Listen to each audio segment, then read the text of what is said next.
एक बार प्रेम से बोलेंगे ओम नमो भगवते वासुदेवाय। देखिए मित्रों, शॉर्ट वीडियो में श्रीमद् भगवत गीता जी का 5वां अध्याय हिंदी में पढ़ेंगे। देखिए, अर्जुन बोले, हे श्री कृष्ण, आप कर्मों के संन्यास की और फिर कर्म योग की प्रशंसा करते हैं, इसलिए इन दोनों में से जो एक मेरे लिए भली भांति निश्चित कल्याणकारक साधन हो उसको कहिए।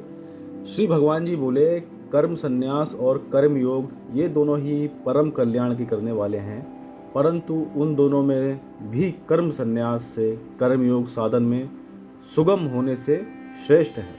हे अर्जुन, जो पुरुष ना किसी से द्वेष करता है और ना किसी की आकांक्षा करता है, वह कर्मयोगी सदा सन्यासी ही समझने योग्य है, क्योंकि राग द्वेष आदि द्वंद्वों से रहित पुरुष सुखपूर्वक संसार बंधन से मुक्त हो जाता है।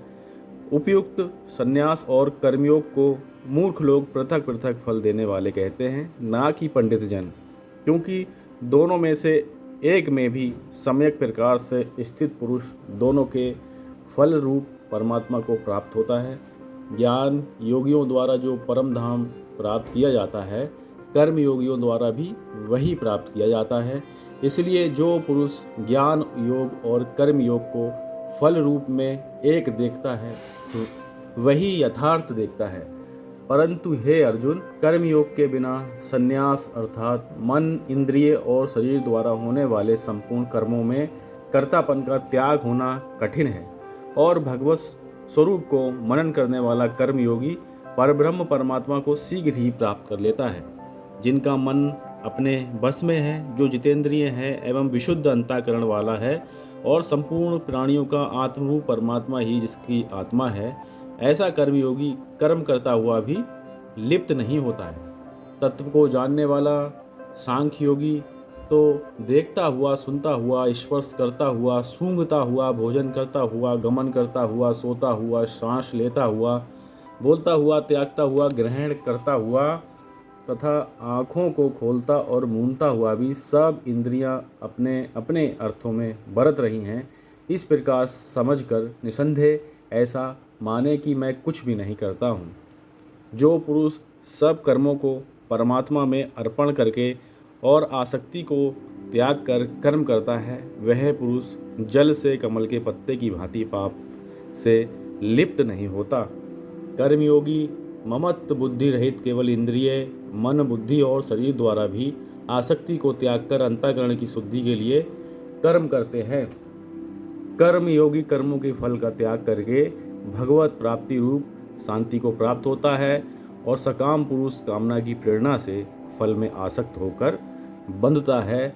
अंतःकरण जिसके वश में है, ऐसा सांख्य योग का आचरण करने वाला पुरुष ना करता हुआ और ना करवाता हुआ ही नव द्वारों वाले शरीर रूप घर में सब कर्मों को मन से त्याग कर आनंद पूर्वक सच्चिदानंद घन परमात्मा के स्वरूप में स्थित रहता है। परमेश्वर मनुष्यों के ना तो कर्तापन की और ना कर्मों की और ना कर्म फल के संयोग की ही रचना करते हैं, किंतु स्वभाव ही बरत रहा है। सर्वव्यापी परमेश्वर भी ना किसी के पाप कर्म को और ना किसी के शुभ कर्म को ग्रहण करता है, किंतु अज्ञान के द्वारा ज्ञान ढका हुआ है, उसी से सब अज्ञानी मनुष्य मोहित हो रहे हैं। परंतु जिनका वह अज्ञान परमात्मा के तत्व ज्ञान द्वारा नष्ट कर दिया गया है, उसका वह ज्ञान सूर्य के सदस्य उस सच्चिदानंद घन परमात्मा को प्रकाशित कर देता है। जिसका मन तद्रूप हो रहा है, जिसकी बुद्धि तद्रूप हो रही है, और सच्चिदानंद घन परमात्मा में ही जिनकी निरंतर एक ही भाव से स्थिति है, ऐसे तत्वपरायण पुरुष ज्ञान के द्वारा पाप रहित होकर अपुनरावृत्ति को अर्थात परम गति को प्राप्त होते। वे ज्ञानी जन विद्या और विनय युक्त ब्राह्मणों में तथा गौ, हाथी, कुत्ते और चांडाल में भी समदर्शी होते हैं। जिनका मन संभाव में स्थित है, उनके द्वारा इस जीवित अवस्था में ही संपूर्ण संसार जीत लिया गया है, क्योंकि सच्चिदानंद घन परमात्मा निर्दोष और सम है। इससे वे सच्चिदानंद घन परमात्मा में ही स्थित हैं। जो पुरुष प्रिय को प्राप्त होकर हर्षित ना हो और अप्रिय को प्राप्त होकर उद्विग्न ना हो, वह स्थिर बुद्धि, संशय रहित ब्रह्मवेत्ता पुरुष सच्चिदानंद घन परब्रह्म परमात्मा में ही एक ही भाव से नित्य स्थित है। बाहर के विषयों में आसक्ति रहित अंतःकरण वाला साधक आत्मा में स्थित जो ध्यान जनित सात्विक आनंद है उसको प्राप्त होता है। तदनंतर वह सच्चिदानंद घन परब्रह्म परमात्मा के ध्यान रूप योग में अभिन्न रूप से स्थित पुरुष अक्षय आनंद का अनुभव करता है।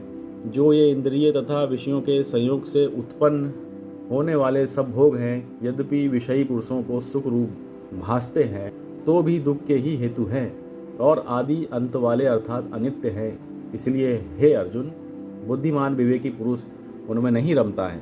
जो साधक इस मनुष्य शरीर का नाश होने से पहले ही काम क्रोध से उत्पन्न होने वाले वेग को सहन करने में समर्थ हो जाता है, वही पुरुष योगी है और वही सुखी है। जो पुरुष अंतरात्मा में ही सुख वाला है, आत्मा में ही रमण करने वाला है तथा जो आत्मा में ही ज्ञान वाला है, वह सच्चिदानंद घन परब्रह्म परमात्मा के साथ एक ही भाव को प्राप्त सांख्य योगी शांत ब्रह्म को प्राप्त होता है। जिनके सब पाप नष्ट हो गए हैं, जिनके सब संशय ज्ञान के द्वारा निवृत्त हो गए हैं, जो संपूर्ण प्राणियों के हित में रत हैं और जिनका जीता हुआ मन निश्चल भाव से परमात्मा में स्थित है, वे ब्रह्मवेता पुरुष शांत ब्रह्म को प्राप्त होते हैं।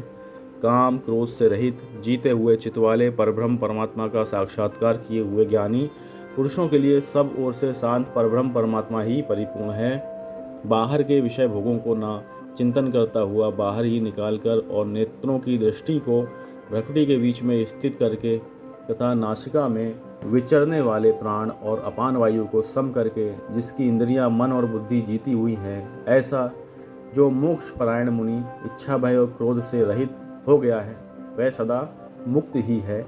मेरा भक्त मुझको सब यज्ञ और तपों का भोगने वाला, संपूर्ण लोकों के ईश्वरों का भी ईश्वर तथा संपूर्ण भूत प्राणियों का सुहृद अर्थात स्वार्थ रहित दयालु और प्रेमी ऐसा तत्व से जानकर शांति को प्राप्त होता है।